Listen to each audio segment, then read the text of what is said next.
Yo,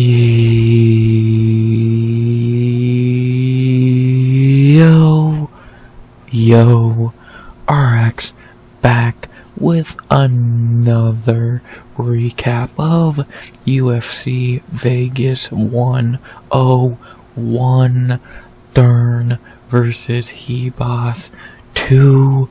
We back with another recap of a card that was a card. I know it's a generic way to explain it or describe it, but that's the best way I can think to describe this card. It was a card. Good, not the best. Terrible, not the worst. It was a card. It had some good on it, some really good in fact, had some bad on it, some really bad in fact, and some ugly. So, you know, for the first card 2025, 14 fights in the Apex, and a card that didn't look good on paper, I'm not upset, like I said, to get as much good as we did from this card, which was not expected.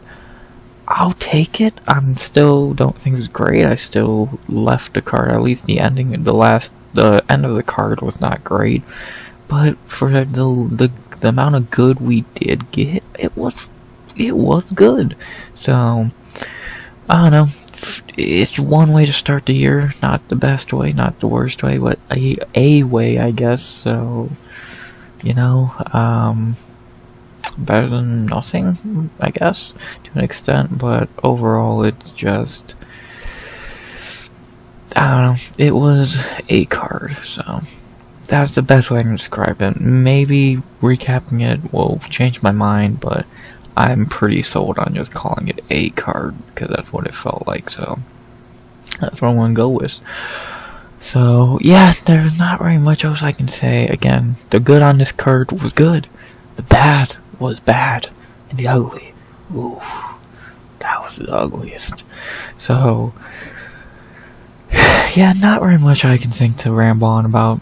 It was fine, it was a card, and I'm ready to recap it for our first recap of 2025. So, you ready? I know I'm ready. We back with another recap. We got our breakdown done. Now we gotta knock out our first recap of the year. Gotta get back in the flow, especially before pay-per-view week next week. So let's get into this. Before I do, the last thing I can think to say is please like, comment, subscribe. 100 subs goal by the end of 2025. I'm not even going in depth on that again. It's unlikely. I doubt it happened. Yada yada yada. But you know, just gonna throw aside and say the normal things I say and move on from there. So. Yeah, I hope you enjoyed the video. We got 14 fights to recap. It's gonna be long. Hopefully not as long as the breakdown, but you never know. And, yeah, I'm ready to recap some fights. Are you? And I doubt it, but let's do it. 14 fights begin 2025. Let's go. We begin the night in the lightweight division with a fight that was so easily predictable that I called it perfectly. And then our first fight of 2025, we head to lightweight for Nurullo Aliev versus Joe Solecki. Yeah, I predict this fight to a T. I believe a few times in the breakdown, I said this was gonna be like Joe Solecki versus Grant Dawson, which it was. For 10 minutes, Aliev just laid on Solecki, easily taking the first 2 rounds. And yeah, that's the long and short of that. Like I said, I called that perfectly. And of course, in round 3, Aliev did lose that round, but you know, didn't really matter. So yeah, I pretty much predicted this fight perfectly. Not like it's some big accomplishment. I think everyone did. Dude was one of the biggest favorites on the card, and betting wise, picks wise, etc., etc. But I predicted this fight perfectly, so I'll take what I can get, especially on a card where I didn't get many picks right. So yeah, But, yeah, this was not a hard fight to predict. They were giving Aliev a layup in his return fight after 2 years, and it went perfectly, almost perfectly. He did lose round 3 pretty badly. He gassed out badly, and Solecki really took over. I don't know how the judges can score that 30-27, 29-28, across the board. It's like, we begin the year with an easy decision, and one judge still fucked it up, so, yeah. It's gonna happen, but not really much to say about this fight. It was as simple as Aliev takes the first 2 rounds, Solecki wins the third because Aliev gassed, and that's about that. So not really much more to add. The little striking they did, neither looked that great.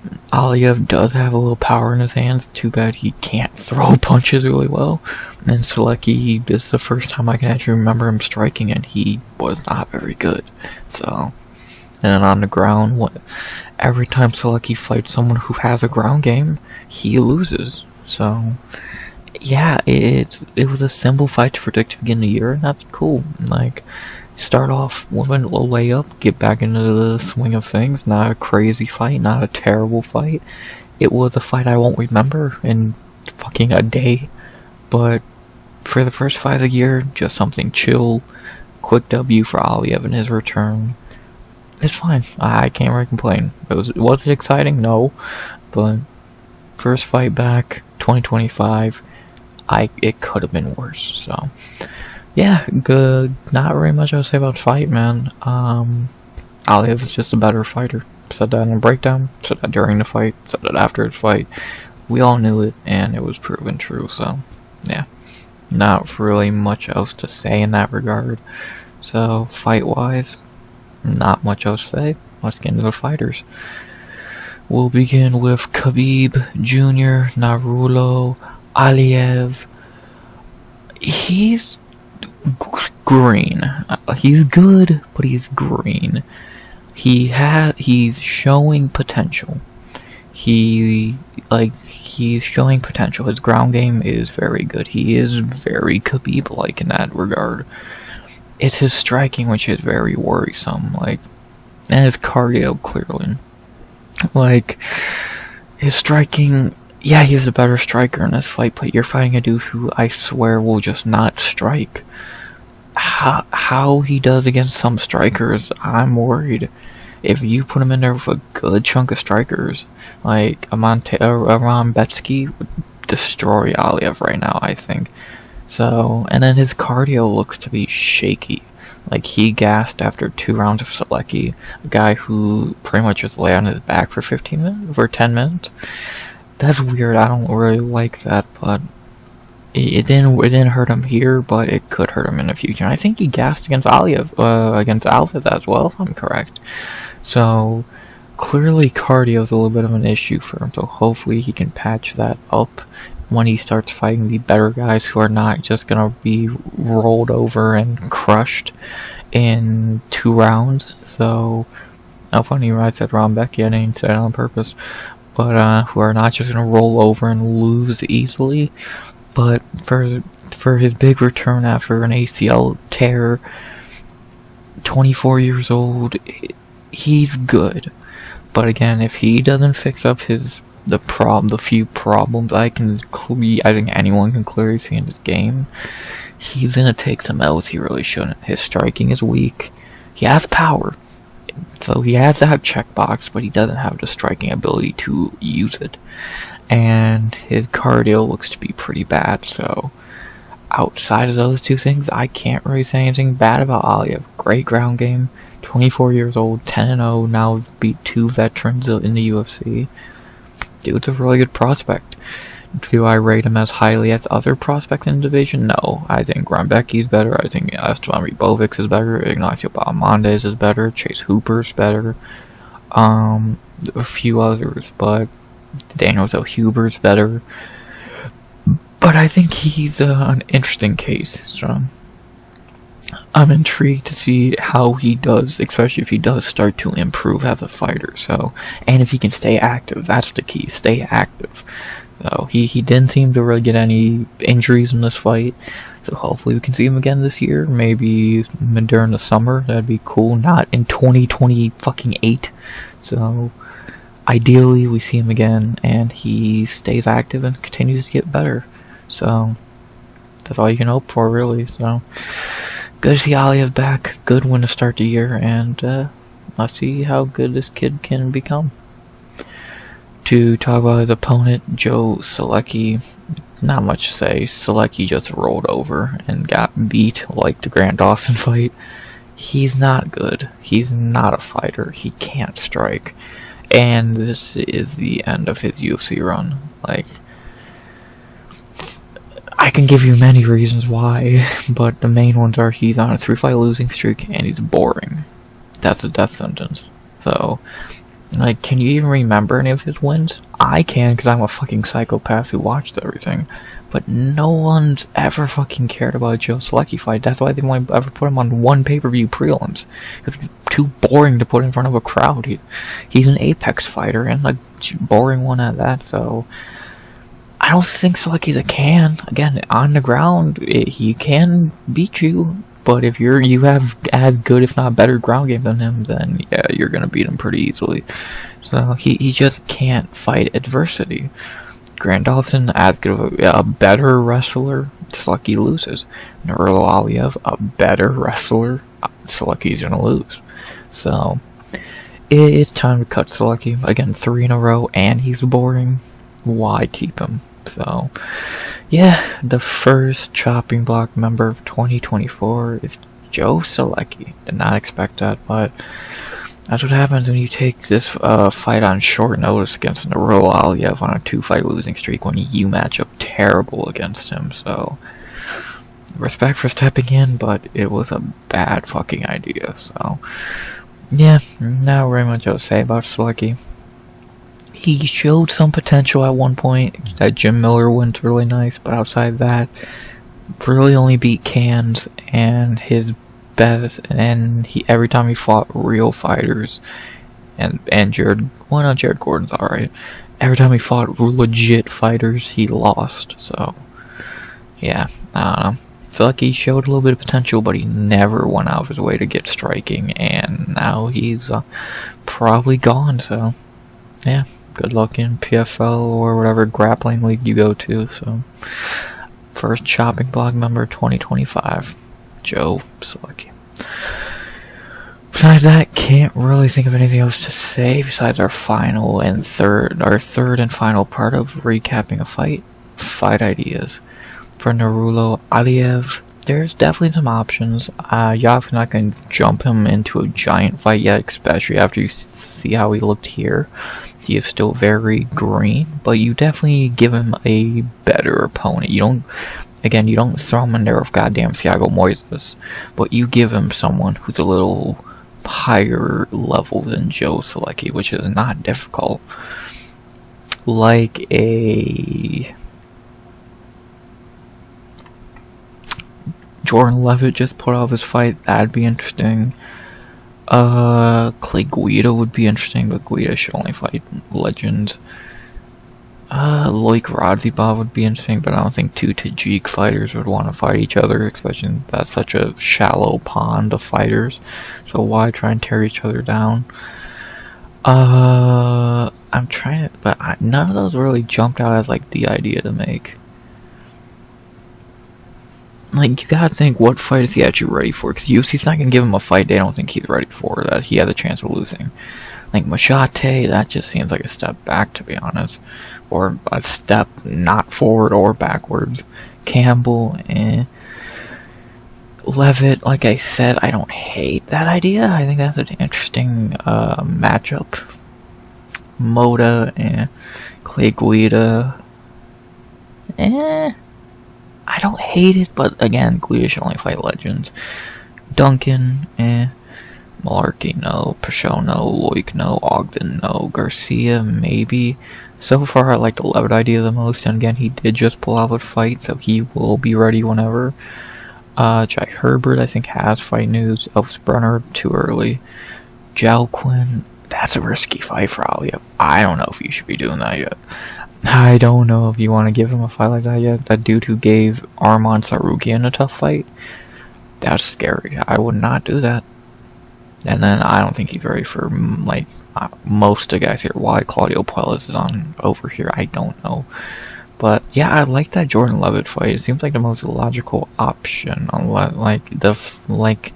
That's a decent little step up, a better grappler than Joe Solecki, and a interesting fight to see how Aliev does against someone who's a better grappler. So yeah, I'm down to see Aliev and Jordan Levitt. I think that's a very interesting fight. It could go a lot like this fight we just saw, but you never know. Levitt's, again, I think Levitt's a better fighter than Joe Solecki on the feet, definitely. So I'm down to see it. Joe Solecki or Jordan Levitt and Nurullo Aliev. I'm down. I think that's a really interesting fight. Another good build-up fight for Aliev to help him get better. So yeah, I'm down to see it. Nurullo Aliev and Jordan Levitt. Book it. So, and then like I said, for Solecki, time to cut him. 3 in a row. Enjoy PFL, buddy. Outside of that, not very much else I can think to say. Fine fight to begin the year. Again, not amazing, not terrible. Chill fight to begin the year, so can't really ask for much more. Well, you could, but be reasonable. And, yeah, good win for Nurullo Aliev in his big return fight we've been waiting for over a year, so good to see Aliev back. Kid had a lot of potential, super young. Let's see if he can continue to get better. Besides that, not much else to say. Fine fight, and who should they fight next? I like Nurullo Aliev versus Jordan Levitt. I think that's a good fight. A very interesting fight. You could do that later in the year. They'll probably go to fucking Saudi Arabia or somewhere over there eventually, so they'd probably want to get Nurullo over there, so let's do it. Jordan Levitt, Nurullo Aliev, book it. Outside of that, not very much else to say. Good to see Aliev back. And I did not think Jordan Levitt would be part of the first fight idea of 2025. Crazy. But that's all I gotta say there. Next, we move into our second fight of the night. Our first female fight of 2025, and our first finish of 2025 as well. And then our second fight of the night in the straw weight division, we have Fatima Kline versus Victoria Dudakova. Good fight. Really solid fight. Definitely the first highlight of the night. First good fight of the night. I know y'all are fucking pissed. The first finish of the year was by females. Poor babies. She didn't get you wanted them to be boring so you can shit on them more. But this fight was far from. This fight was really fucking good actually, and God, Kline is good. In round 1, it was a semi-close round, but Kline definitely took over down the stretch. I think she ended on top, beat up Dudakova decently, and took the round.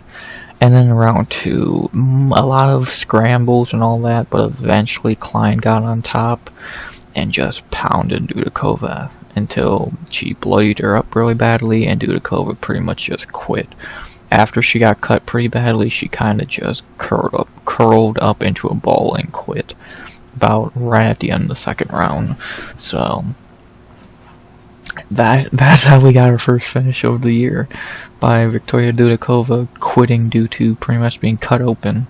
So yeah, it happened. It's gonna happen, and what a fucking first finish of the year. God, Fatima Kline is good. So yeah, not really much else to say about the fight. It was kind of just what I think everyone expected. Minus 900 favorite kind of proves that. Fatima's just better in every facet. And of course, Dudakova picked this fight to go full wrestler against Ern Blanchfield's teammate. smart.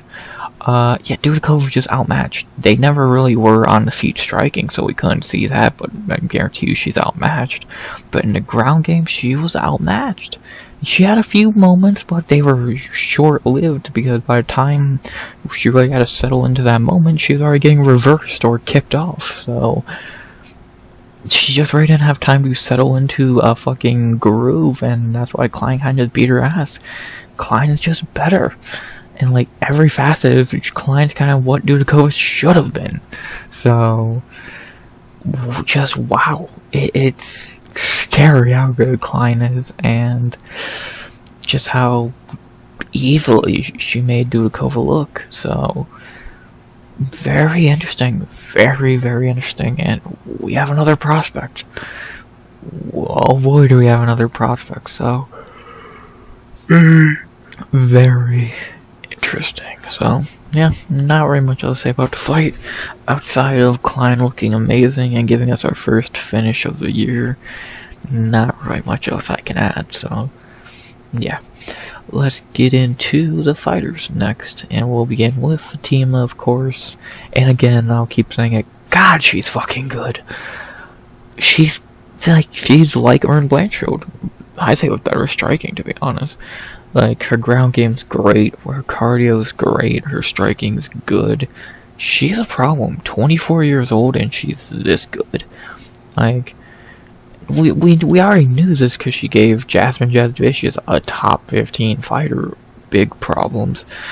And she just showed out here. Like, she is going to be scary in this division if she's as good as she looks, continues to be as good as she has been. Like, she looks like a top 15, top 10 fighter, like, easily. So, if she can keep doing this, 1 or 2 more wins, she's right into the picture of fighting for a ranking. So, Kline's interesting. Kline is very interesting at 24 years old, no less. She's ready for the UFC, and she came out on fire. So, great win for Fatima. Great, pretty much debut, in my opinion, for her, because that Jazz fight was short fucking notice. Up a weight class. And, yeah, she's good. First finish of 2025 will go to Fatima. Kline. Crazy. To talk about Victoria, wow, she fell off quickly. Think about this time last year she was undefeated and like a top prospect. And now she's lost 2 in a row and could easily be cut by the end of the year if she does not win or fight again. She just is really underwhelming as a fighter. Her striking is not great. Her grappling is okay. Her cardio's terrible. So it's just, she has these holes in her game that just have not really been fixed. And they peaked their head this fight. Everything out, well, besides the striking, because we didn't really get to see that. But cardio, she gassed. Striking, or grappling, we saw get fucking exposed. So, she has talent, but she's just not good enough to beat fighters who can give her problems. So, and let's be honest, she only had 1 win in the UFC against Jin Yu Fry, who she did not look amazing against. So, like, I was high on Dudakova coming on Contender Series, but she has been really disappointing. And her next fight is pretty much do or die. 25 years old, 8-2 now. Getting cut might be the best thing for her, to be honest, because she's not UFC ready right now. She needs more time if she wants to fucking become the fighter that she looked like she could have been on a Contender Series. So, maybe getting cut's the best thing for her. Go to Invicta for a few years and get more experience. But, who knows? She's definitely getting another UFC fight. If they will learn real quickly what they think of Dudakova by who they book her against. If it's an easy fight, they want to keep her. If it's a hard fight, they really don't care about her anymore. So, gonna be interesting. I'm very intrigued to see what happens with Dudakova, because God, her fall off was quick. So, yeah. not really much else I can think to say. Just got outclassed by a fighter who's just better in every way. Speaking of that fighter who's better, let's talk about our final thing. Excuse me, fight ideas. For Fatima, she throws herself into a into a really good spot right away at 115. Not a ranking fight, don't get me wrong, but she definitely deserves like a decent opponent, like one of the mainstays of the outside the top 15. Like, who would be a decent fight for her? Carolina, that just seems kind of pointless. Morim, I don't see him doing that. Luma, no. Pinheiro, no. I think she's still fucking ranked somehow, which I don't know how Luana is still ranked. If she wasn't ranked, I would say that's an interesting idea. Piera, Ariani's interesting. I don't hate that idea. Vanessa just lost. Well, kind of just lost. And I don't really love that fight. Elise, I think she's already past fighting one of those bums, like Elise or Sam. I don't mind that Ariani Cornellosi fight. I think that's a step down, but we need one more win before you can throw yourself into like higher echelon. So unless I'm just not seeing a better option, which I'm not seeing a better option, outside of, like I said, what, you're gonna give her fucking Polyana Viana? I really don't get the point of that, so yeah, for right now, I don't mind the Ariani Cornellosi idea. I think that's a intriguing fight and a very easy win for Fatima. I think Kline easily won. I think that's an easier fight than Dudakova. So I'm down to see it. I'm very much down to see that fight. So yeah, I don't see why not. I'm not seeing anything better unless you give her a Morim or fucking Elise Reed or Polyana Viana, which I don't really see the point of any of those fights. So yeah, let's go Ariani Cornellosi. Feed her to Fatima. Sounds good to me. And then Dudakova needs to just go fight one of the worst in the division, like Shana Banan if she wins her next fight, or fucking Montserrat Ruiz. So she just needs to go fight Talita Alencar. So she just needs to go fight one of the worst in the division so she can at least get her footing back. So, but if the UFC doesn't want her to and just want to get rid of her, she's gonna get a hard fight again. So we'll see. Outside of that, man, really good second fight of the night, really good first female fight of the year, really good first finish of the year. And who should they fight next? I like Fatima Kline versus Ariani Cornellosi. And Dudakova should get a giant step down like Shana Banan or something. So, yeah. Not really much else to say there. Fatima is a fucking problem at 115. For many years, it seems. Only another 24-year-old back-to-back wins for them on this card. She's good. She's better than Aliev for sure. She's way more UFC ready than Nurullo right now, so let's see if she can prove me right. Keep getting better. So, yeah, not very much else to say. Feed our Ariani Cornellosi to her. I think that'd make a lot of sense. And outside of that, great win for Fatima. Should have got a bonus in my opinion. Or you could make a debate at least. And, yeah. Great, in my opinion, first fight in the UFC that's in her weight class and fair. So, yeah. Great win for Fatima, and let's see if she can keep living up to the hype. After that, we go to our first bad fight of 2025. I'm not going to waste a lot of time here because this was fucking dreadful to watch. As in our third fight of the night in the light heavyweight division. One of the two fights I had a problem picking. I got both of them wrong and I regret it. And especially this one, which I told y'all I was a lot closer than y'all thought it was. As in our third fight of the night in the light heavyweight division, we had Bruno Lopes versus Magomed Gadzhiyasulov. I'm not gonna waste a lot of time here. In round 1, Gadzhiyasulov won it since he was the only one actually trying to fight. And then round 2 and 3, Lopes just tried to rub nips with fucking Gadzhiyasulov for 10 minutes. It worked, and he won. So, yeah, Lopes became a coward and did not want to fight, and that's how he won this fight. So, yeah, boring, garbage. They were pretty much just slow dancing for fucking 10 minutes, so, yeah, boring. Not very much else to say outside that. Lopes is a boring bum. Gadzhiyasulov sucks, and I predicted that he was not that good. I told, like that, you can go back to my breakdown. I tell you this fight's closer than the odds say they are.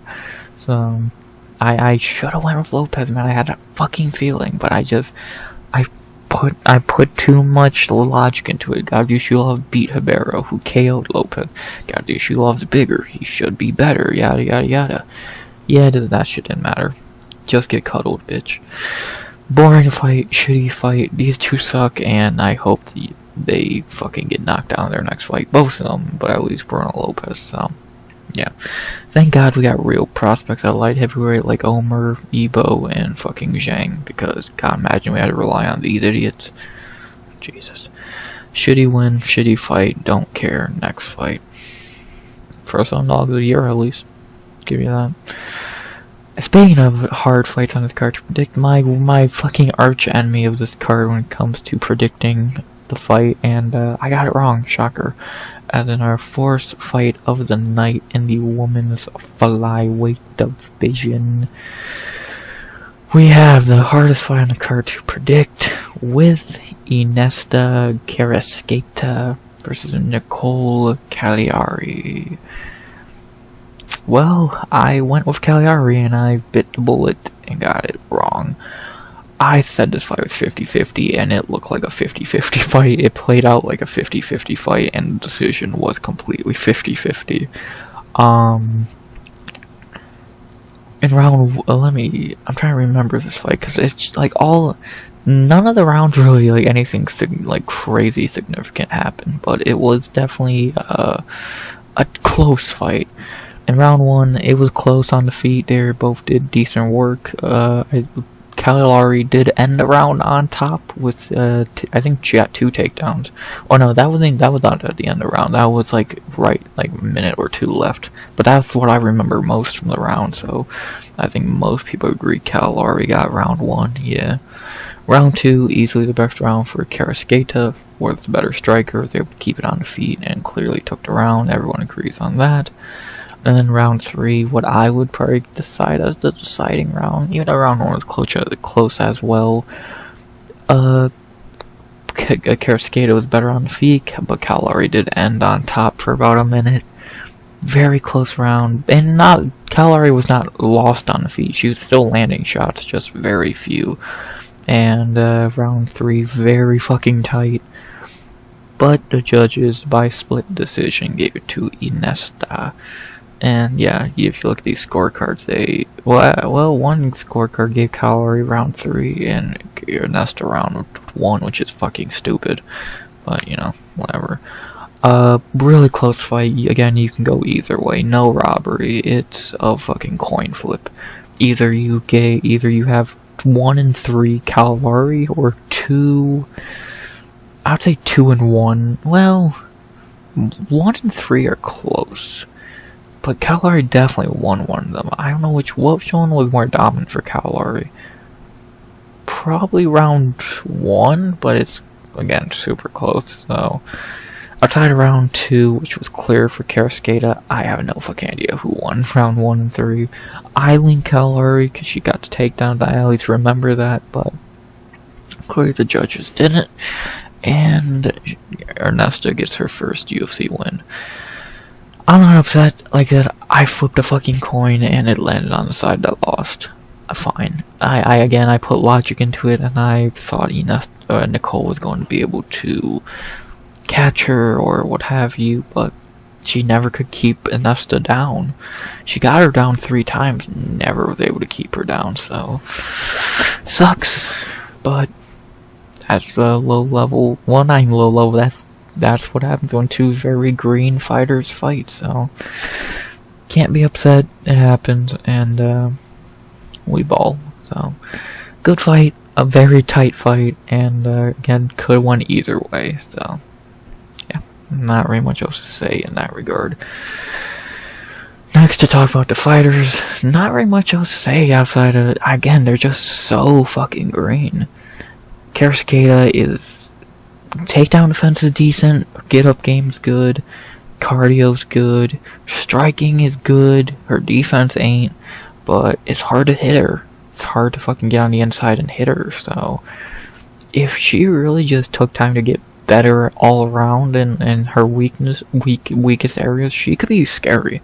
She's ginormous, she has good striking, she could be scary, but if she's gonna stay the fighter we see here, then it's gonna be interesting to see how she does. So I'm very intrigued, and let's see how far Ernesta can go, because she has talent. She has good get up game, good takedown defense, good striking. How far can she go at, 28 years old, and going into her 26 years old, going into her 9th fight next time out? We'll see what she can do. Very intriguing prospect at 125. And then to talk about her opponent, Nicolle. Good debut, didn't win, but you live and you learn. Hopefully Nicolle does live and learn from this, get a little bit better in some regards. Striking, her striking and her takedowns need to be a little bit better. Outside of that, I think she's decent. I don't think she's a bad fighter. She's also very young at 28 years old. If she takes time to get better from this fight and learn the lesson from this fight, then I think she's going to be interesting to see next time out. So, knock on wood, she gets better from this and comes back a better fighter. So, we'll see if that does happen. And I think she's an interesting prospect, but she needs a little more work. So, let's see if she gets that. Outside of that, only thing I have to say is who should they fight next? For Ernesta, there's some options. Put her against a striker. Enough of these Brazilian grapplers. Let's see her in there with a striker. Who? I don't know. That's the problem. Like, who? Like, Kong Wang would be a badass fight. Too bad she's already booked.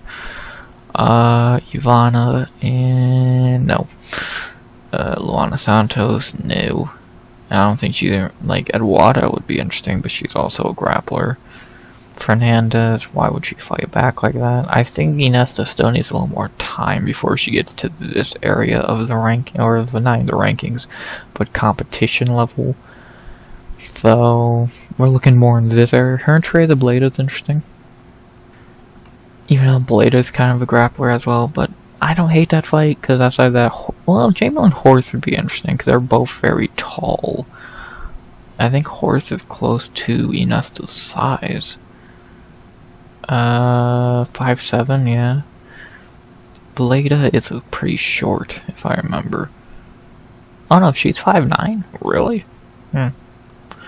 So Bleda or Jamil and Horse would be interesting matchups. Besides that, I don't really think she's ready for anyone higher than that at the moment.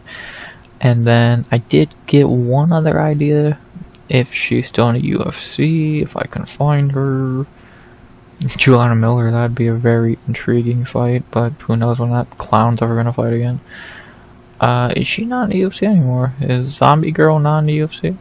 Okay, guess Cash Wade finally got cut. I'm not complaining, but I'm a little I guess she finally got cut, so good, fuck her. So yeah, it seems like Ernesta has two options, Bleda or Horse, from what I'm saying, and I'm leaning I would go with that fight ideally. So yeah, I think Ernesta and Jamil and Horse would be the fight to make, so let's do it. Two of the two tall fighters. Horse can grapple, not very well, so it'd probably be a striking match. Let's see who takes it. Horse and Ernesta. They'll probably head to Canada sooner than later. Let's do it. And then for Caliari, just fight someone like on that second page who's not very good, like fucking I don't fucking know.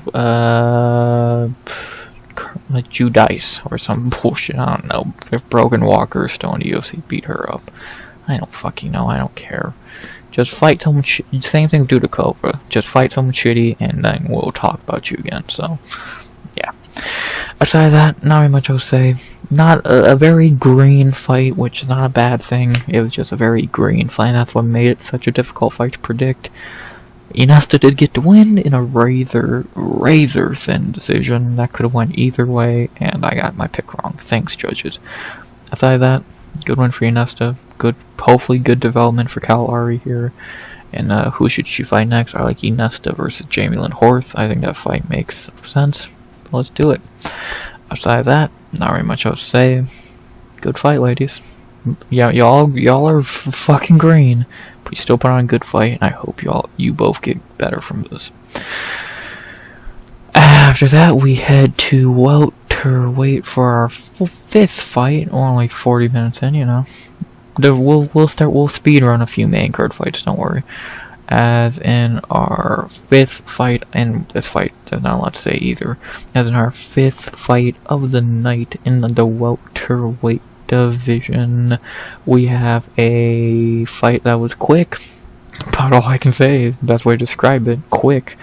Between Jacobe Smith versus Preston Parsons.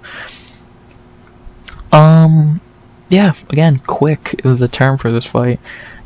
If you want to recap the fight started, they had a little feeling out process, and eventually Jacobe landed a beautiful left hook, kind of Dan Ige, Damon Jackson style, dropped Parsons out cold, dropped Parsons, ground and pound. It was over in 73 seconds. Good job, Jacobe. Quick, easy dub, just ran through Preston Parsons. I don't get why Preston took this fight on short notice. Well, he didn't step in, but it's still a short notice fight, so I really don't get why he would do that, so yeah. But it definitely didn't pay off, and Jacobe Smith gets a 73-second knockout in his debut. Great debut. You love to see it. Kid's good. About really all I can say about this fight. Again, it was 73 seconds, and it pretty much ended the second they started striking, so great one for Jacobe Smith in 73 seconds, dropping Preston Parsons, which is kind of impressive. Quicker than D-Rod beat him. Obon Elliott couldn't finish him, so good work, Jacobe. So, yeah, kid got power, and he's really good, so good work. Besides that, not very much I'll say about a 73-second fight, so let's talk about the fighters real quick, because, again, not very much to say there either. For Jacobe Smith, you can't have a much better debut against a veteran like Preston Parsons, no less, and you're the one who stepped in on short notice for that Gustafsson dude from Contender Series. Can't really do it much better. So, didn't take any damage. Hopefully we see him as quickly as possible. And, yeah, welterweight, you have you have another interesting prospect. 28 years old, 10-0. Let's see if Jacobe can join Brian Battle, Marlon, what's the fuck's the kid's name? Marlon, why the fuck am I blanking on the kid's name? Michael Morales, there we go. Michael Morales, fucking Carlos Prates, etc. as a top prospect in this division, so let's see how he follows up a 73-second knockout, hopefully as soon as possible. And then talk about Preston Parsons. Yeah, he is not long for the UFC. He will probably be gone before the end of the year. Now, two-fight losing streak to fall to 2-4 in the UFC. He is not that good. He has good cardio-ish, and that's about it. Like, when your only wins are Evan Elder and Matt Semmelsberger, that's not great. So, Elder's perfectly mid. Semmelsberger's not even that good. And then you lost to D-Rod, which is understandable on short notice. Trevin Giles, which is not understandable. Obon and Jacobe, both understandable. He's not he's not a bad fighter. He's just mid as fuck. So we won't be seeing him in the UFC by 2026. I don't think so. Yeah, if he even makes it to through the next wave of roster cuts, who knows? He could just get cut after this. I don't know. I doubt it, but you never know. So I'd say give him one more fight and see how he does. Maybe rebook him that Gustafsson dude. So, or feed him to another prospect from Contender Series. So whatever they want to do, Parsons will probably lose. So yeah, not very much else to say there. Besides that, only thing left to say is who should they fight next for Jacobe Smith. His stock and hype somehow got bigger after this, and he deserves a good fight. And I don't know how big of a fight they want to give him, but knocking out a guy like Preston Parsons that quickly should earn you a decent little step up. Not a crazy step up, but a little bit of a step up. Who should that be against?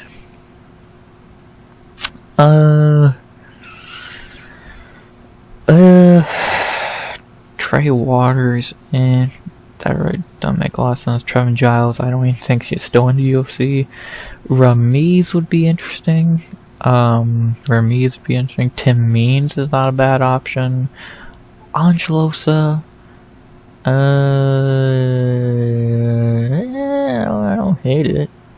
Chitty, I don't see them doing that. Kenan Song, the king of getting KO'd by motherfuckers.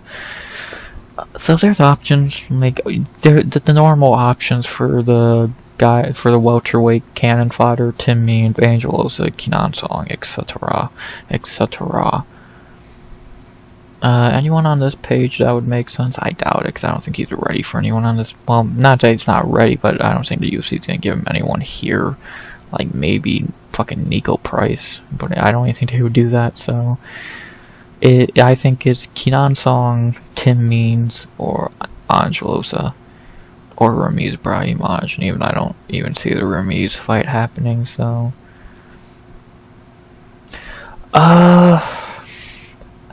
it's between Tim and I'm leaning Tim Means. I don't hate that fight. I think that's an interesting fight. Well, for as long as it lasts, we know Tim Means is gonna get fucking annihilated in that fight if they did that. Yeah, I'm gonna go with Tim Means. Tim's not fought a prospect in a while. He's at the end of his career. He's pretty much fought all the old dudes that are possible for him to fight, like Court McGee and fucking Nicholas Dalby. The only other guy, he hasn't fought Salikov, but that ain't happening. He hasn't fought Ponzinibbio, but that ain't happening. So I'll say Tim Means. I don't hate that idea. Yeah, Jacobe smashed him in fucking minutes, but Tim hasn't fought a prospect in a while, and it's time for his UFC career to pretty much end. So I don't know. See it, Jacobe Smith, Tim Means.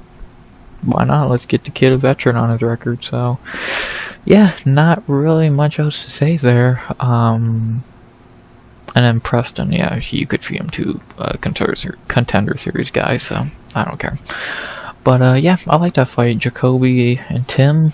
Yeah, it's unfair to Tim completely, but yeah, someone has to kick Tim out the UFC, and most of the old dudes have already beat him, so let's go Jacobe. Outside of that, not very much I'll say about a 73-second fight. Jacobe looked flawless. And to do that to Preston Parsons is kind of impressive. So now let's see how he does in his next fight. Is Tim Means much of a step up? Not really. Almost you can call it a step down, but it's the UFC. Do you ever think they're gonna care about logic? They never do. So who should they fight next? I like Jacobe Smith versus Tim Means. I think that fight would not make a lot of sense, but it gets Jacobe another nice highlight and win. And outside of that, it's unless you want to give him Kenan Song or fucking Angelosa, I don't really see why not go with Tim Means. So yeah, that's my pick. Jacobe Smith versus Tim Means. Let's do it whenever Tim's ready, because we know Jacobe's ready. And outside of that, great debut.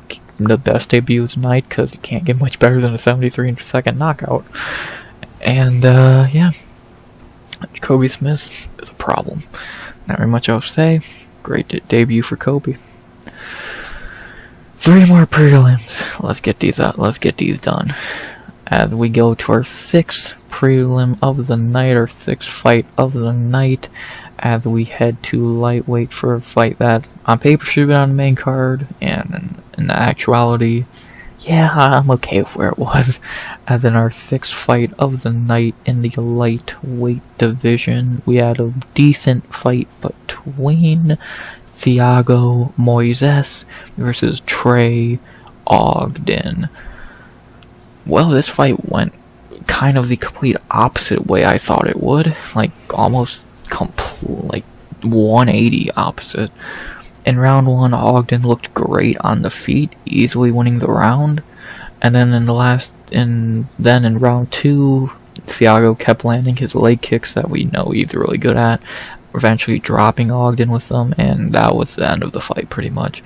Thiago just dominated him for the next 8-9 minutes of the fight after that, and it was over. So Thiago just laid on him, bloodied him up, and won a 29-28 decision, as easy as you can get. So, yeah, it's pretty simple. It's as easy as Ogden good on feet, Ogden can't walk anymore, it's over.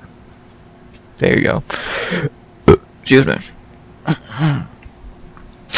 Yeah, not really much else to say there. Like I said, it's the complete opposite of what I thought. I thought Ogden would be the one doing good on the ground. I thought Thiago would be the one doing good on the feet, and it was the complete fucking opposite. So, clearly, I don't know what the fuck I'm talking about. We know that by now, and great win for Thiago Moisés. Maybe his best UFC win to this point, which I guess says a lot, or doesn't say a lot. I don't know. That's for you to decide. But yeah, great looking performance by Thiago. Cut down the legs and just lay and pray. That's what he did. So complete opposite of what I thought would happen, but shit happens. Great one for Thiago Moisés, proving me wrong like he has a lot, and ending the momentum of Trey Ogden. Fine fight. It's not a bad or a good fight. It's in the forgettable category, and yeah, not really much else to say that I can think of. So we'll talk about the fighters. We'll begin with Thiago Moisés. Not a lot to say. Dude's good. You all know this by now, and he is going to be a win-lose fighter for a while. He'll probably lose his next fight because he'll probably fight a decent unranked dude like a Drew Dover or Ignacio Bahamondes, just for example, and then he'll probably win the next fight because then he'll fight someone a little lower ranked, or not even ranked, but lower level. So that's just the Thiago Moisés way: lose to a decent guy, beat a lower level guy, and repeat. That's what he's been doing for the last fucking 3-4 years now. So yeah, it's about as simple as it can get. So, but he is good. He's just never been able to beat the higher echelon guys. So again, his best win now, I would say, is Trey Ogden. No, he did not beat Bobby Green. So Trey Ogden and Michael Johnson are his 2 pinnacle wins. Wow. So Thiago's good. He's a good fighter, but we know he's hit his ceiling in UFC. So let's see who he fights next. He'll probably get that ceiling. He'll probably be hitting that ceiling again in his next fight. So good luck. And then we talk about Trey Ogden. Yeah, his little insanity run came to an end pretty quickly. He's good. He knows how to win, but he's kinda beatable. Like he has no leg kick defense. We learned very quickly, and he kind of just gave up in this fight. So yeah, it happens. What can you do? I think he's just, at this point, he's probably gonna fight very little and just be a coach. He's very James Krause-like in the good ways. Maybe, if there were good things about James Krause. He's gonna just be a coach for his fighters, it seems, because if he's not gonna make a run, and he's 35 years old now, so it's unlikely. This was his last chance at a run, in my opinion. More than likely, he's just gonna fight. I will not be shocked if he only fights one more time this year, and it's like in November. So most likely we don't see him fight many more times, and we'll see him in the corner more than he's fighting. So he has talent. His striking has gotten a lot better. His ground game's good. His cardio's all not amazing, but he just Like, if you look at his 3 losses, Jordan Levitt, understand one in your debut. Ignacio Bahamondes, good fucking luck with that fight. And Thiago Moisés, can't complain. And he's been able to beat, well, outside of Huber, who he shouldn't have beat, but still, he had been able to beat these lower level guys like Loic, Kurt, and Moda. So I don't think he's a bad fighter, but I think he kind of he got put in a position he's not good enough to be in. He's not good enough to be in the conversation with Ignacio and Thiago and fucking Ribovics, etc. He's more with your Loic, Kurt Halabat, Jordan Levitt, Trevor Peake, Charlie Duncan, etc. So yeah, that's about what I gotta say about Trey. So hey, he got me 2 nice underdog picks last year, so thank you for that. But yeah, I think we're going to see him coaching more than fighting. And he, like, tore his bicep in a fight, so that's an injury within itself. So I don't think we see him fight much more. So, but I could be wrong. What I know I'm right about is our last thing to talk about during this fight is fight ideas. For Thiago, there's 100 options because he's somehow not fought everyone in the division yet. It feels like he fucking has. Who could Thiago fight? Like I said, there's a lot of options. Zellhuber would be fun, but I think Zellhuber's probably gonna get a little easier of a fight after the Ribovics fight, even though him and Thiago would be very fun. Guram, who knows what they're doing with Guram at this point. Chase Hooper, he deserves a bigger fight than that. I mean. Ignacio deserves a bigger fight. Mick Tebek is gonna get an easier fight.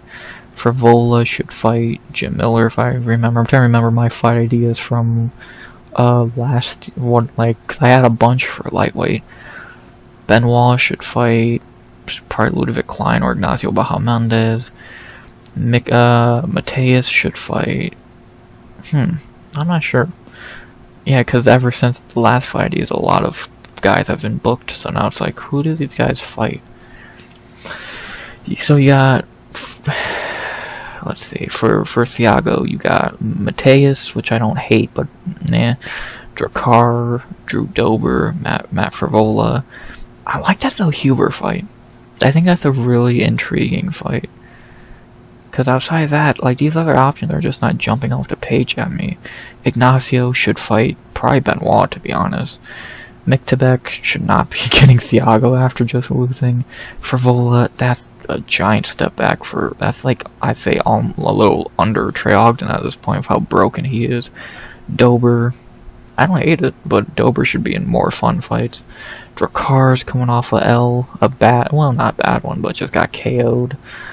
Mateus could fight someone else, Ludovic could fight someone else, Bobby Green could fight someone else. I like that Huber fight. I think that's a very intriguing fight. Cause I'm not seeing much else for either guy. So I'm down to see Thiago Moisés and Daniel Zellhuber. I think that's a fun fight. So, yeah, I'm just not seeing much. Like, again, the best option out of all these guys for Thiago would probably be Mateus, but I really don't see the point of that, so I'm going to say Daniel Zellhuber and Thiago Moisés. As of right now, I think that'd be a good fight, so let's see it. I'm down to see that fight, and yeah, look at Thiago and Zellhuber. That's fucking music to my ears. That'd be a really good fight. Let's see it. And then for Ogden, peel up and we'll see who he fights. Definitely gonna be back to fighting guys where he was before, like Charlie Campbell and fucking Balaji Oki and shit like that. So yeah, we'll see who he ends up fighting next. Outside of that, not very much else to say. Good one for Thiago Moisés in this ass backwards fight. The guy who I think is a better striker got beat in the striking realm, and the guy who I thought was a better grappler got beat in grappling. I don't fucking know what I'm talking about. So, great win for Thiago Moisés, and yeah, probably if you between this and fucking Michael Johnson, his 2 best UFC wins. So, again, is that the best wins in the world? No, but Thiago's good. And when you look at his losses, you get why those are his best wins. So, And maybe he can add a new name to that list in his next fight. Who, speaking of that, my fight idea for him, as I said, is Daniel Huber. I think that's a good fight, and yeah, I am down to see that. So, not very much else to say. Thiago and Huber would be a really fun fight, in my opinion. And outside of that, good win for Thiago to be in 2025 for the veteran, who's only 29 somehow. She definitely feels like he's 30, so good win nonetheless. After that, we finally get to our co-main event of the prelims, an hour in on the dot almost. And not gonna say a lot here because this is a lot like the Jacobe Smith fight, quick knockout, and we can get home with it. And then our co-main event of the evening, prelim co-main event of the evening, going back to the light heavyweight division. Well, oh no, this is middleweight, my bad. Going to the middleweight division, we have for our second to last prelim, Marco Tulio versus Ihor Potieria. Yeah, this was as predicted. Like every Ihor Potieria fight, he got knocked the fuck out. Do I need to say more? They had a feeling out process to an extent, or if you want to call it that, more just they could not really hit each other. I think Ihor did get kicked in the nuts once and like eye poked or whatever. Good, fuck him. And eventually he did get, I believe, right hooked to the ground, and then some ground and pound put Ihor out. About 3 minutes in, Marco Tulio wins his UFC debut by knockout. Yeah, not gonna say much. It's Ihor Potieria. He's gonna get knocked out. Death, taxes, and Ihor getting fucking knocked out. Yeah. Dude was minus 530 for a reason. He was going to win this fight easily, unless he's Robert Brychek bad, which he wasn't, so. Good win for Tulio against a tomato can. So, yeah. Not really much else to say. One of my only 2 perfect picks of the night, so I'll take it. So, yeah. About all I gotta say about the fight. It was that easy.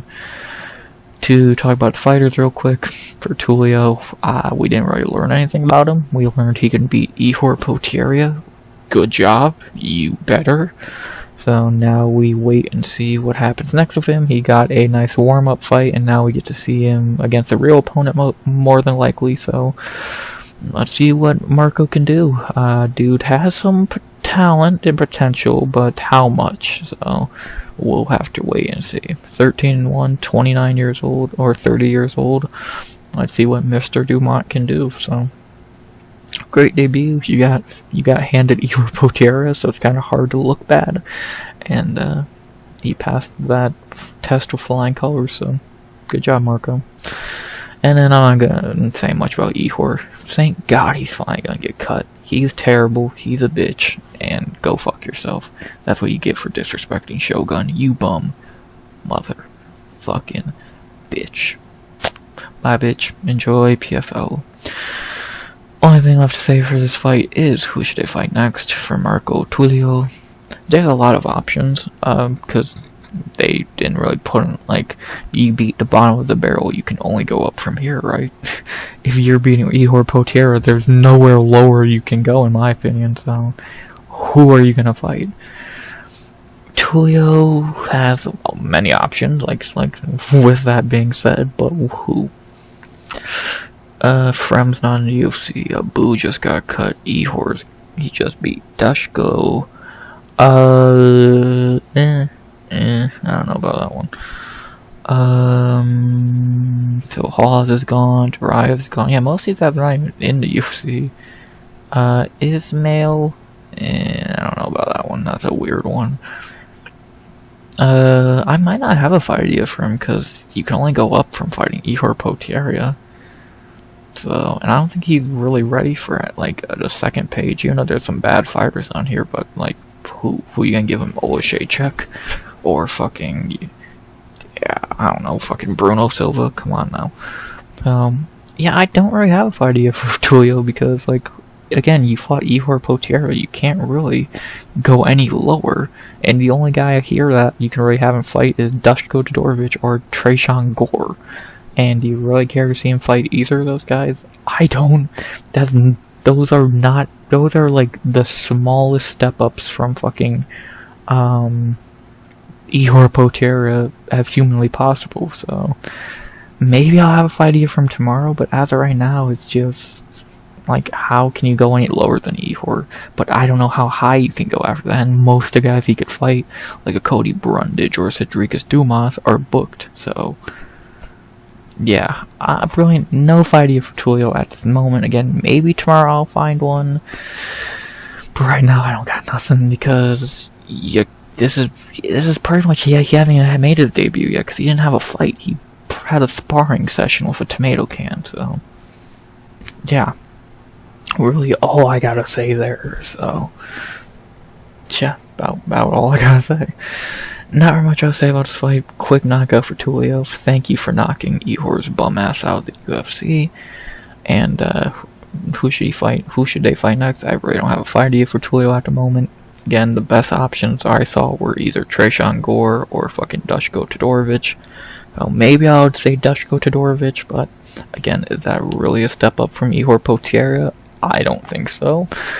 Not by much. So most likely I would say Dushko, because that's the best one I could see, but outside of that, I'm not seeing a lot for Tulio at the moment, unless the UFC gives him a big jump up in competition, which I doubt, so yeah, outside of that, not very much I would say. Great debut for Tulio. Thank you for knocking this bum out the UFC, and yeah, not very much else to say.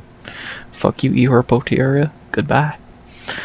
And now, finally, time for our featured prelim. I don't want to talk about this fight.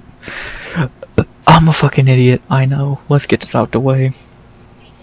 Our featured prelim in the flyweight division, we had Felipe Bunes versus Jose Johnson.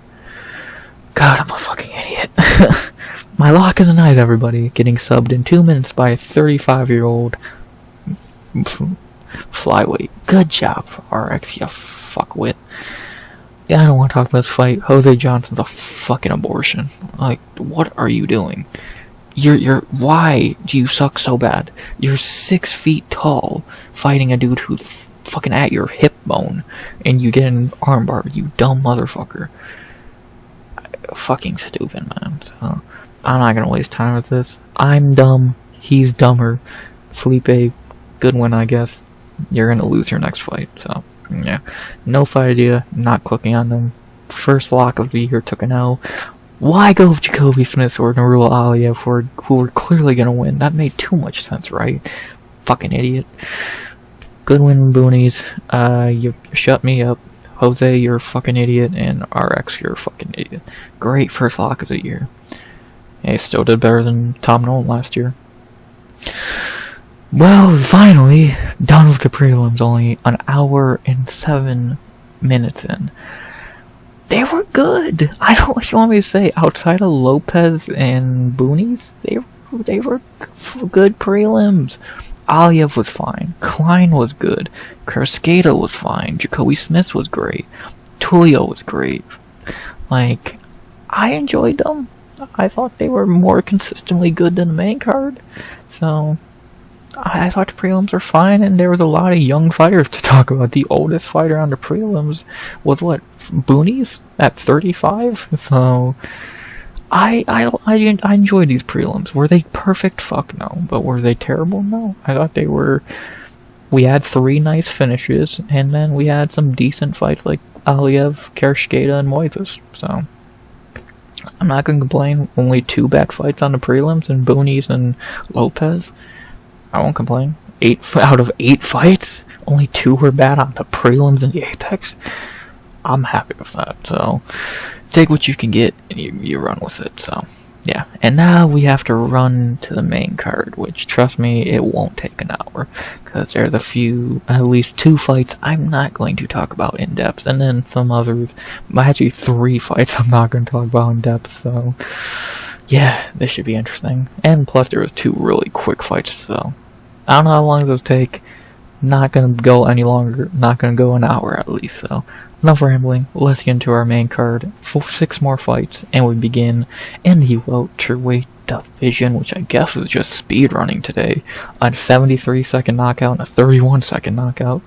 And then our main card opener, our first main card fight of 2025, we began with Punahele Soriano versus Uros Medic. Well, I was right about one thing. If I was not picking biasly, I would have picked Puna, and he did win. Too bad it was not how I thought he would have won. I thought he was going to nut hug Uros like he did Miguel Baeza. Apparently, he's back to fighting like Puna.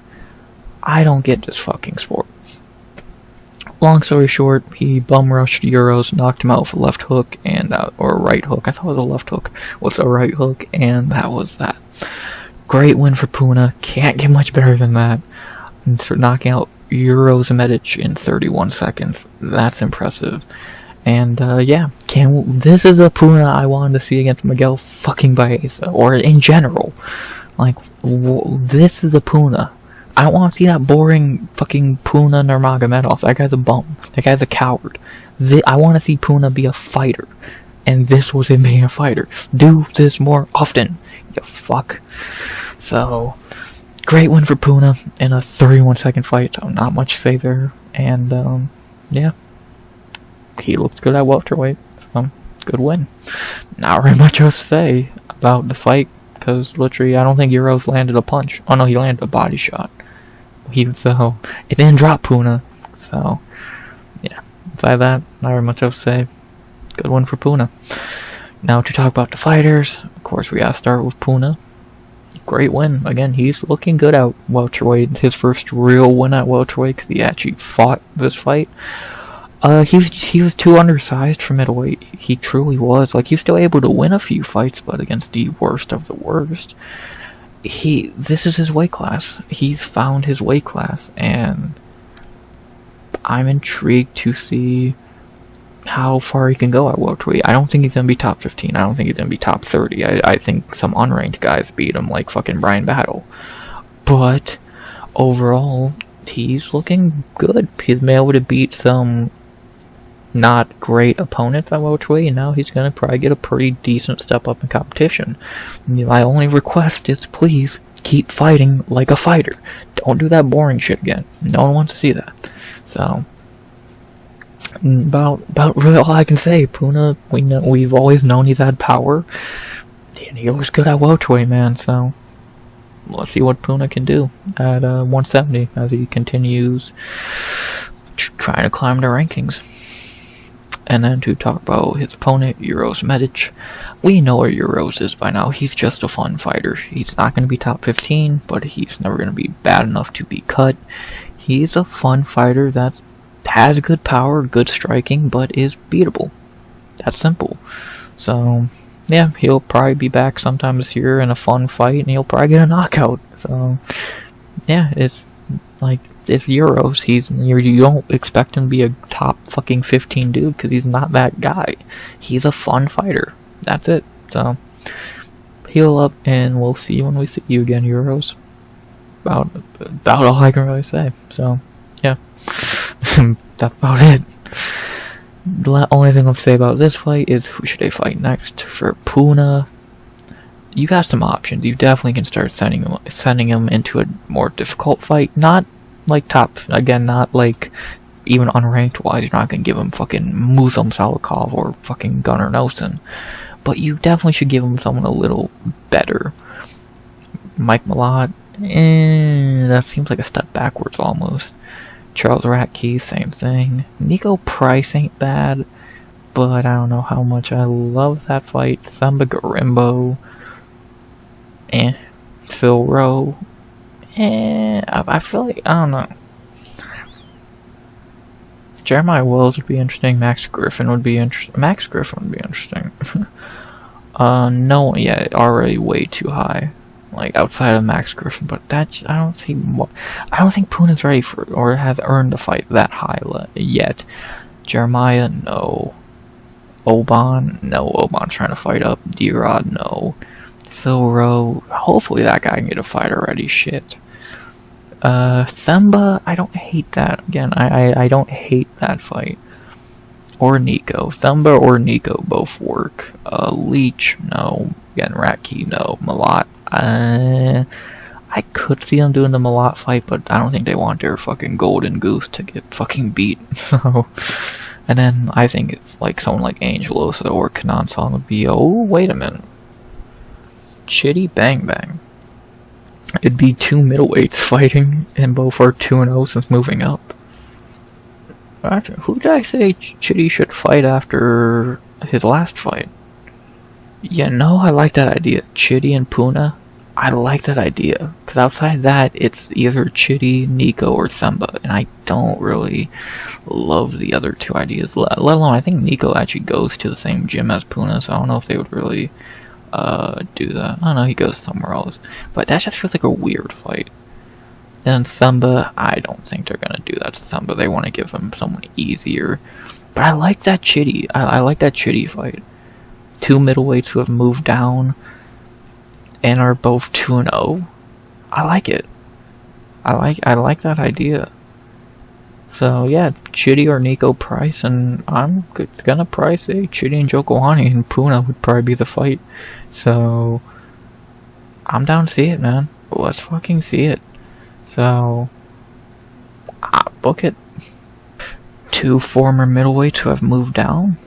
I'm down to see it. I don't mind Puna and Nico Price, but that feels like a really odd fight. Like, that fight just doesn't feel right.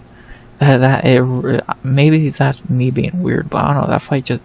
I could see Mike Malott and Nico Price more than I could see fucking Puna and Nico Price, so... Yeah, let's do it. Chitty and Puna at welterweight. Let's see what happens. Book it. And then Uros, like I said, just put him in a fun fight. Like, yeah, if anything, I could see Uros and Nico Price before Puna and Nico Price, so... Let's see it. Aside that, not really anything left to say. Great win for Puna in 30 seconds. He's looking like the Puna of old that we want to see every time out. And who should he fight next? I like the idea of him and Chitty and Jokohani. I think that's a very interesting and funny fight, since both are now welterweights, now from middleweight. And I think that'd be a really fun fight. So let's see that fight. Not very much else to say. Great win for Puna. Down to see him against Chitty, because that would be a good fight. And let's see how far this welterweight Puna can go. Looking good so far. Keep doing shit like this. You'll be able to climb those rankings faster. Great win for Puna. After that, the first of 3 fights on this main card, I'm not going to say a lot about, because I don't fucking want to talk about them. So I'm not counting the Bunes fight, because that's not on the main card. So 4 fights on this card I'm not going to waste a lot of time on. As in our second fight of the main card in the featherweight division, we had Christian Rodriguez and Austin Bashi. Not gonna say much. C-Rod still sucks. Austin Bashi is our first fraud of the year. Thank you for that, Bashi. And I just want to throw this tidbit in there. So you keep calling C-Rod a prospect killer. So all that means to me is he's beat a bunch of frauds who suck. Raul Rosas, Austin Bashi. Exactly. Bashi sucks, C-Rod's a bitch. And that's that. Next. After that, we go to what should have been the main event, but for some reason wasn't. As in our third fight of the main card, what at least should have been the co-main event, for fuck's sake. We had to middleweight for a banger. Of course, it's 5 tonight, as I and everyone else predicted.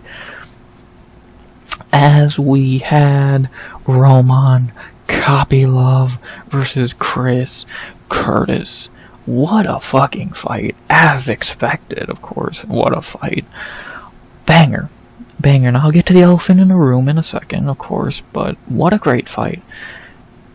Like, in round 1, it was a really close striking match. I think Kopylov got the better of him. I think Kopylov landed better strikes. I think all the judges agree. I think all the people agree, no less. First time having to look at a scorecard in a while. I think most people had it 1-1, because that's how you score it. Yeah. It was one. Kopylov got round 1. He landed a few better shots and took the round. Round 2, definitely the best round for Chris Curtis. He landed some big shots. He cut Kopylov open, and he did some really good work. Clear round for Chris Curtis. Everyone agrees on that. And then in round 3, kind of like round 1, Kopylov was landing the better shots, doing the better work. I think he got a takedown in there at one point, and he was cruising his way to a 29-28 decision. With like 4 seconds left, he threw a brutal head kick that dropped Curtis, and the ref stepped in and stopped it with 1 second left as Curtis stayed down on one knee. You've probably seen the stoppage by now, and I'll give my take. Was it a bad stoppage? Yes. Would I have let it go on? Yes. But am I upset about it? No, because Kopylov was going to win anyway. He clearly won that 3rd round, and that is that simple. If Curtis was up 2-0 and then he got knocked out like that, it's bullshit. I want that shit overturned. But Kopylov was going to win anyway. If you had to judge his score round 3, it would have been 29-28 Kopylov. That's how everyone had it. So, I'm not upset. I still think the stoppage was bullshit, but what does it really change? It's still an L for Chris Curtis. So, oh no, he got knocked out. Something a dude with a 31-12 record I highly doubt cares about. So, he was gonna lose anyway. He can pretend he was gonna win. He can, and everyone who bet on him can pretend he was gonna win. But he was clearly about to lose a 29-28 decision, so get over it. Yes, it was a bad stoppage. Not the worst one on the card, for fuck's sake. And, yeah, about really all I can really add. So, yeah, pretty fucking simple. Great fight. I hate that this stupid early stoppage is taken away from the greatness of this fight. This fight was great. It's definitely the fight of the night, as we all thought it would be. Again, why was it so low on the card? But, and now everyone's, early stoppage. Who cares? Kopylov was winning anyway. That's my point.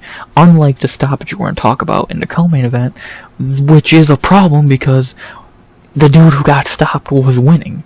So, I don't get the crying. Yes, I agree the stoppage was stupid and should have just went to decision. But Curtis didn't get up and he was going to lose anyway. Get over it. He lost. Either fucking way. Done. Okay? I'm not talking about it anymore. Great fight. I'm not gonna let that ruin this. The best fight on the night.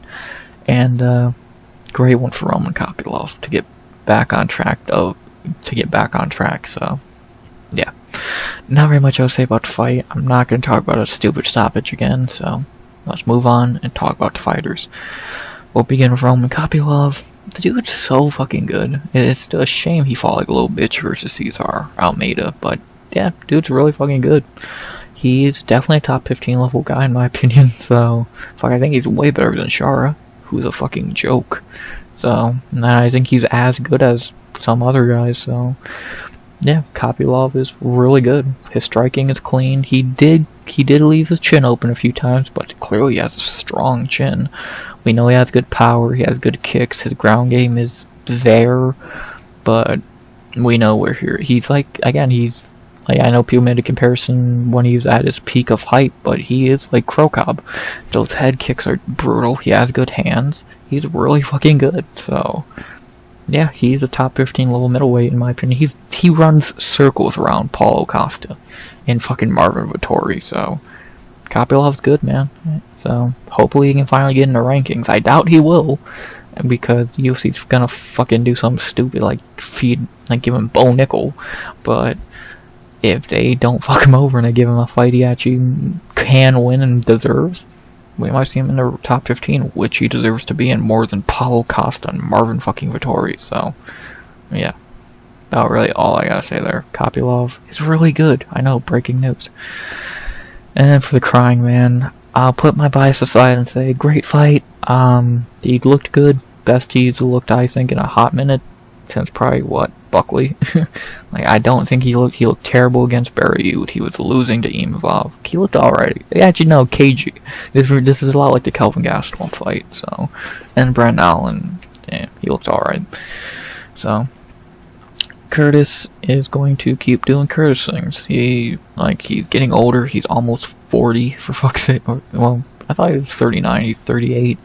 We'll see how much longer he has in the game, and how much longer he can ride Sean Strickland's coattails. So, yeah. Besides that, I'll give him respect for this fight. Great fight. He's tough as nails, but at the same time, he's a bum-ass crying bitch. And the last thing to say about this great fight is, who should they fight next? For Kopylov, there's a lot of good options for him, in my opinion. Top 15 wise, I don't know if there's anyone for him at the moment, because everyone's booked or the fight wouldn't make sense. Unless he fights Michelle Pereira, which, I don't hate. But Shara's booked, Fluffy he fought, Hermanson, that's a bad idea. Costa, they won't do that. And then Deladze. Ain't Deladze coming off a win? Yeah, so they're not gonna do that. So, oh yeah, he did beat Kevin Holland, quotations on that, so.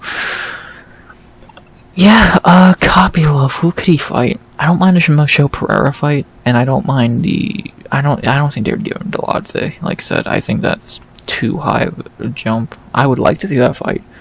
But do I think they would do that fight? No. I truly sadly don't think they would do that fight, so. But I'm down to see him fight Michelle Pereira. I think that'd be a good fight. Because outside of that, who would he fight? A Boost? Like, why? Why fight a dude he's literally just better than? Iron Turtle kind of lost his aura. Bo Nickel, again, they might do something stupid like that. I could see him doing Bo Nickel and Michelle Pereira, no, they're gonna do Bo Nickel and Rome Deladze, probably. Maybe, I don't know. But I'm down to see Roman Kopylov and Michelle Pereira. I think that's a really, really good fight.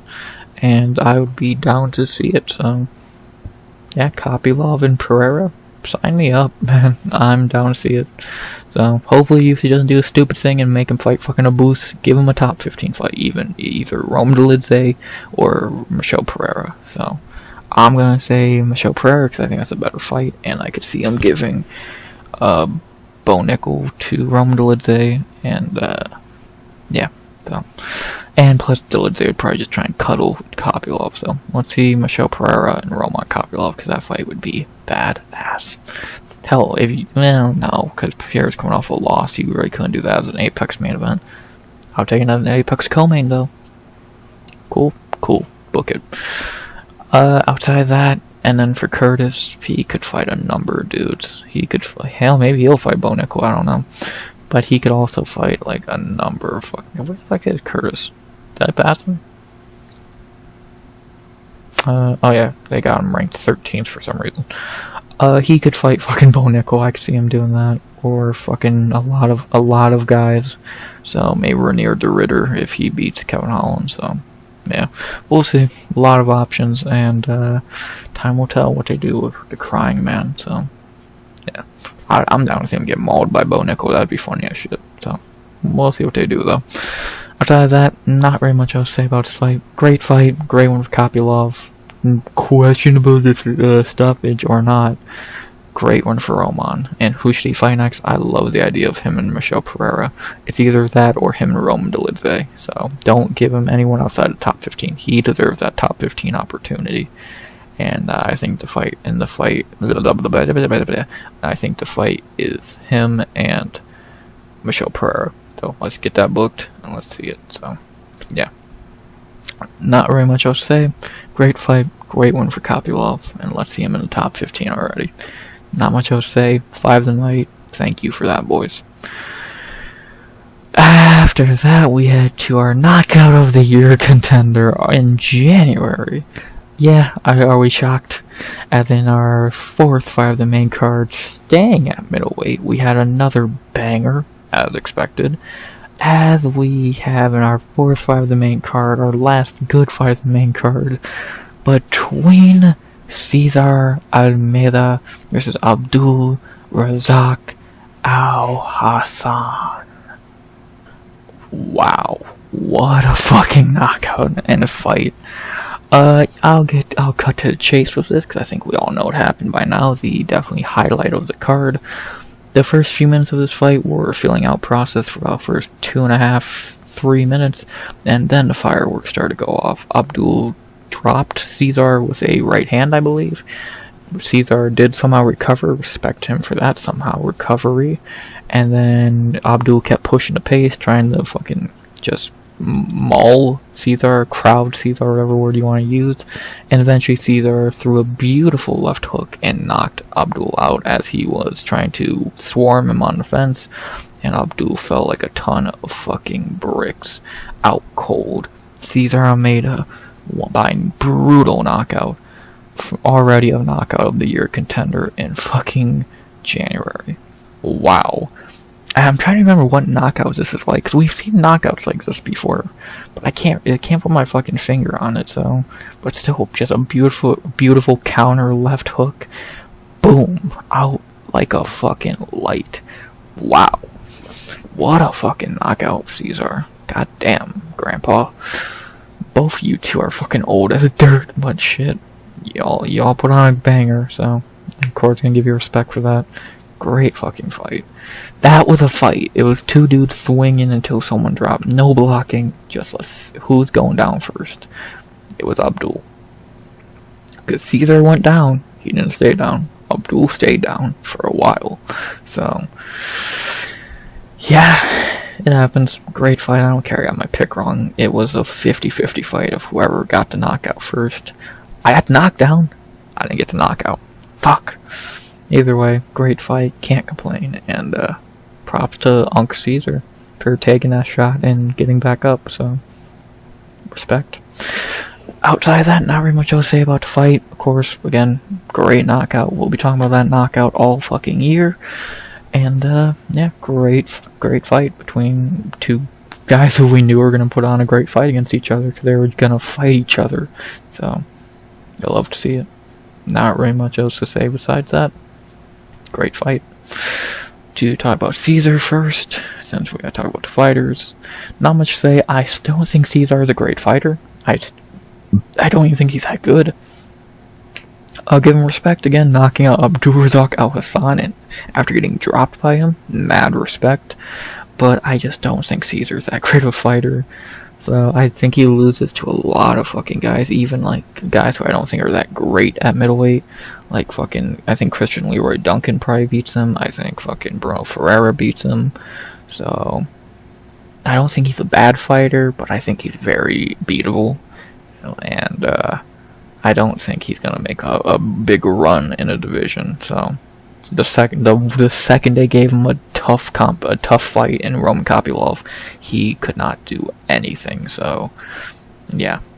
So, but for tonight, respect to Caesar. He looked great, getting a beautiful knockout, and yeah, you'd love to see it. So for tonight, respect. But in your next fight, I dread having to see you get fucking cuddled again for 15 boring minutes. So yeah, either way, great win, great knockout, and respect Grandpa. To talk about Abdul, it's Abdul. He's gonna knock you out, or he's gonna lose. And usually it's by knockout, so I don't know what you do with Abdul at this point. He's not won a fight since 2023. He's went 0-2-1. Really he beat Cody Brundage, if we're being honest, but you know. I don't know what you do with Abdul at this point. He's gonna be 40 by the end of the year. In August, he's gonna be 40. And how much does he have left? So we'll see.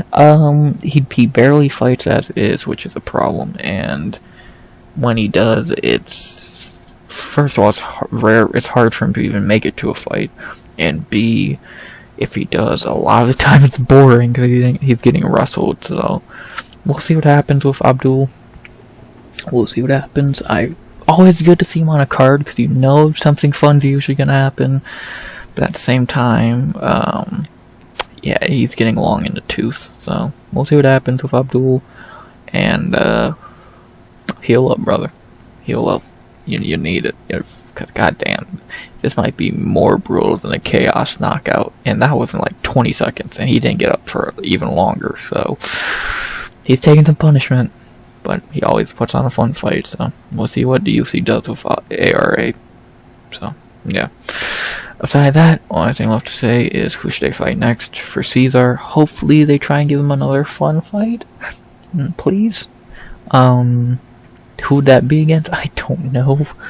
Michael Olashaychuk, that punching bag. Yeah, there's so many fucking wrestlers. Like what, fucking a Boost who would probably just take him down. Is it Kevin Holland? They could try that bullshit. I don't really, I'm not really just seeing a great fight for Caesar. Is there anyone over here that'd be fun? Please? Please? Trishan Gore? Well, you know, that's not a bad option, but I don't think that seems like a way too far step back for Caesar, so I don't know who they have him fight. Probably gonna give him a guy like fucking Dustin Stoltzfus or fucking Brad Tavares. Well, Brad Tavares wouldn't be too bad, you know? Well, you know, Brad Tavares wouldn't be a bad fight. Yeah, cause like looking at the options, Olashaychuk, I don't hate, but no.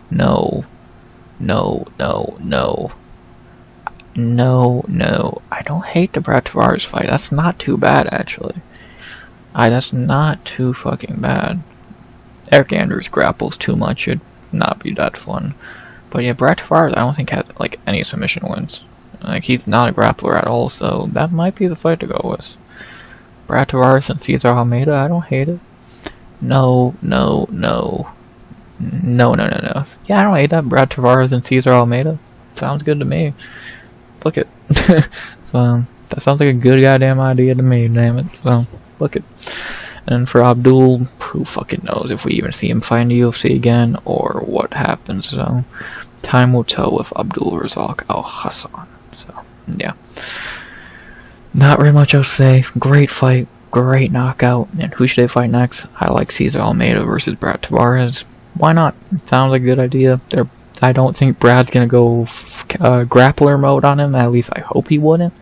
And I think that's a very interesting, like, fucking Apex, like, main card fight. So, well, let's see it. Cesar Almeida, Brad Tavares. Book it. Book it. So, yeah. Outside of that, not very much else to say. Great fight. Great knockout. Knockout of the year. Already a high bar to beat. And, yeah, not very much else to say. Good job, old men. You put on a banger. Too bad one of you fucking died. So, heal up Abdul and Caesar. Great work. And now we get to the bullshit on the card. I'm not gonna waste a lot of time with these last two fights because I don't care. I don't care, and this was annoying. As in our co-main event of the evening, we had to welterweight for just some straight up bull jive, as Shannon Sharp would say. As in our co-main event of the evening in the welterweight division, another Unk battle between Thiago Ponzinibbio versus Carlston Harris. Well, I got fucking robbed because the ref fucked me. So, long story short, going into round 3, Harris was clearly up 2-0. I think most people agree with that sentiment. Round 2, people are fucking stupid, so fuck them. I don't care what they think. They're dumb. I'm dumb, but hell, I'm right. Well, yeah, Harris was up 2-0, and then in round 3 he got hurt, but he was never out. But for some reason the ref was like, "Oh, I'm gonna stop the fight." It's very Jared Cannonier, Nasruddin Imavov like, where it's like he's fine, he's a little stunned against the cage, but he's not out. And the ref's like, "Nope, stop it." Like, fucking idiot. I'm not counting this as an L. I got this right. Harris won this fight. He was up 2-0. He was the better fighter. He almost knocked out Ponzi in round 1 and 2. He won this fight. I don't fucking care what anyone thinks. I got this right. Fuck the referee. Ponzi, if you want to hold on to this fake win, you can, but you know you lost this fight. Harris knows you lost this fight. Bullshit reffing. And this is way worse than the fucking Chris Curtis stoppage. Thanks, Kerry Hatley, you dumb bitch. So you'll let Bobby Green die, but you'll fucking, if Carlston Harris gets touched, you stop the fight. fucking bullshit. And now for our lame event of the evening. I'm gonna waste even less time on this, because god, I fucking zoned out this fight. It was so boring. And then our lame event of the evening, we head to women's strawweight for a rematch no one wanted, and you see why. As we have for our first main event of 2025, our last fight on the first card of 2025, Mackenzie Dern versus Amanda Ribas 2. I'm gonna keep this short and sweet because I've zoned out for half of this fight, well, for most of this fight because it was so boring. Round 1 went to Dern, she laid on Ribas. Round 2 went to Ribas because she laid on Dern. And then round 3, Dern was able to lock up an armbar late and win. There you go. Don't rewatch it. Trust me, if you missed it, don't rewatch it. I literally just described the fight to you. It was shit. So fucking shitty. So boring. I literally zoned out. It's like all I can remember is a yellow fight kid rolling on the ground with a black fight kid. I don't remember who was firing which one. I don't know who was on top for more time or whatever. I just remember a yellow fight kid and a black fight kid. I don't care to remember anything else. Shitty fight, as predicted. Shitty main event, pointless main event. And now what? Let me ask you this question. What did we learn from this main event? Mackenzie Dern still sucks. Amanda Ribas still sucks. And these two have no chance of ever being a real contender. What's next after this? Amanda Ribas goes down the rankings and probably loses to someone like a Jillian Robertson, or if she's staying at flyweight, a Casey O'Neill or Jasmine Jastovicius. And then for Dern, she's gonna get a top 5 fight and get beat, like always. What's the point of this? These two are not good. This was the Ultimate Model Championship. It was fucking stupid. Like, no one cared about this to begin with, let alone as a main event. They're not good, they're never gonna be good, and you're just fucking pushing these fighters who are hot. They can't fight. So, this was boring as shit. So, I don't get it. I don't get it. Like, again, Kopylov would have been a better main event. Shit, at least he's good. This fight did nothing for nobody, nothing for the division. And now we have to fucking hear about Dern 8.0, Dern title shot. No. She's going to fight fucking someone like fucking, I don't even know, Jandiroba or Xiaonan and lose. She's not good. Ribas is not good. Simple as that. That's all I gotta say about the fight. To give you quick fight ideas, I'll make it short and sweet. For Mackenzie Dern, she should rematch Yan Xiaonan. It makes the most sense, because outside of that, there's no one else. Tatiana's fighting Whaley. The winner of that should fight Jandiroba. Lemos is fighting Lucindo. Xiaonan has no one to fight. Mackenzie Dern's right there. Boom, bang, done. Simple. Andrade, who knows what she's doing, and even if she already beat Dern, so she's out of the picture in this regard anyway, so. Xiaonan, Dern 2, why the fuck not? The winner can go get beat up by whoever is champion. Why not? If it's Jandiroba, if it's Tatiana, or if it's Whaley, I don't care. These two are trash, but Xiaonan's gonna run circles around her again. So, yeah. And then for Ribas, I don't care, and I don't know, because I don't know what weight class she's gonna fight at this week. One week she's a goddamn flyweight, the next week she's a goddamn strawweight. What do you want me to do? So, I don't know, feed her to Jillian Robertson or fucking Miranda Maverick. I don't know, I don't care. Shitty main event, waste of fucking time. And, yeah, this was the Ultimate Model Championship, because I didn't see two fighters. Dern, Xiaonan 2, book it, and that's all I gotta say about that. Finally, boom. That was the card to go right down on picks. I got 6 right, because I got Carlston Harris right. And, yeah. 2 perfect, 325. Ribas and Uros were biased picks. Abdul was a 50-50 shot.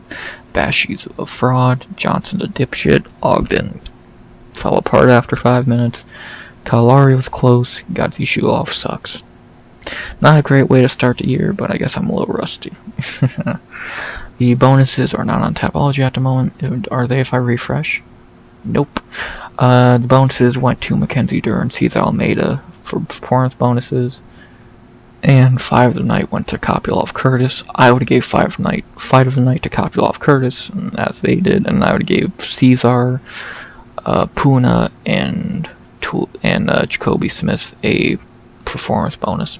So you could give one to Tulio and Kline as well if you're feeling generous, but I know Dana, he's not. So yeah, I don't see what Dern did to deserve a bonus. An armbar at 3 rounds into the most boring fight possible. Cool. And then the only 2 things I have left to add.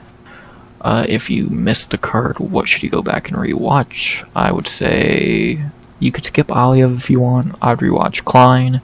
Skip this for sure. Debatable. That's up to you. Definitely. Debatable.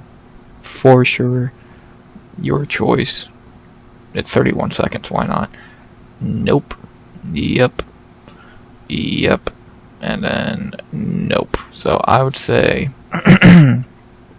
Kline, Jacobe, Tulio, Puna, Kopylov, and Cesar for sure. And then if you want, you could go with Aliev, Kareckaite, Moisés, Felipe, and yeah, that's about that. So completely skip Dern, Ponzinibbio, C-Rod, and Lopes. Those were shit. So yeah. And then the last thing, something new I'll add, because I do it every fucking Sunday anyway, so why not do it here? The chopping block for this card, I would say, is Joe Solecki and Ihor Potieria. I make this tweet every Sunday, so after the card, so why not put in the video? So Ihor and Joe Solecki, I would say, are the chopping block members. No one else I can really think of to put on there, like Preston Parsons if you want. And maybe I'll do Razak Al-Hassan, but outside that, I would just go Solecki and Ihor, so, yeah. So, see ya, Joe, and see ya, Ihor. You're probably gonna get cut, and, yeah. Deuces. Ooses. Outside of that, finally, I don't think I have anything more to add. UFC Vegas 101, the first card of the year, was a card. There was some good on it, there was some bad on it, and there was some ugly on it. So the good like Cesar, Kopylov, Tulio, Smith, and Kline were really good. The bad, like the last 2 fights, Bashi, fucking Lopes were shit, and then you had just forgettable fights like Aliev and Ogden. So win some, you lose some. I lost a lot on picks, but fight wise, there's good and there's bad. So it was a card, and that's all you can really ask for an Apex card to begin 2025. So, yeah, I'd give it a 5.5 out of 10. Some of the good moments heavily carried it, so, yeah. Hopefully, next week, I'm talking better about the card, because next week, we have UFC 311, a stacked card that I am chomping at the bits to fucking get to. Beautiful main card, a stacked prelims. I can't wait for that card. You'll hear me break that down, as always, Friday 1 p.m. EST, and you'll hear me recap it on Sunday. And I can't wait to do that, so let's head to LA for some fights. And unless I'm forgetting to add anything, the first breakdown and recap set for 2025 is over. It's good to be back. And now we head to LA for our first pay-per-view of the year. So, hope you enjoyed. Again, I love being back with y'all. And let's have another great year of breakdowns and recaps. 2 in the books. Let's continue. Aside of that, can't think of anything else to say. Besides, I hope you enjoyed the video. Please like, comment, subscribe. 100 subs go by the end of the year. And my longest video, I believe. I think this is my now longest video, which is shocking. So, but there's 14 fights. You had to expect that. So, aside of that, can't think of anything else to say. Besides, as always, finally, RX out. Good vibes only, and always.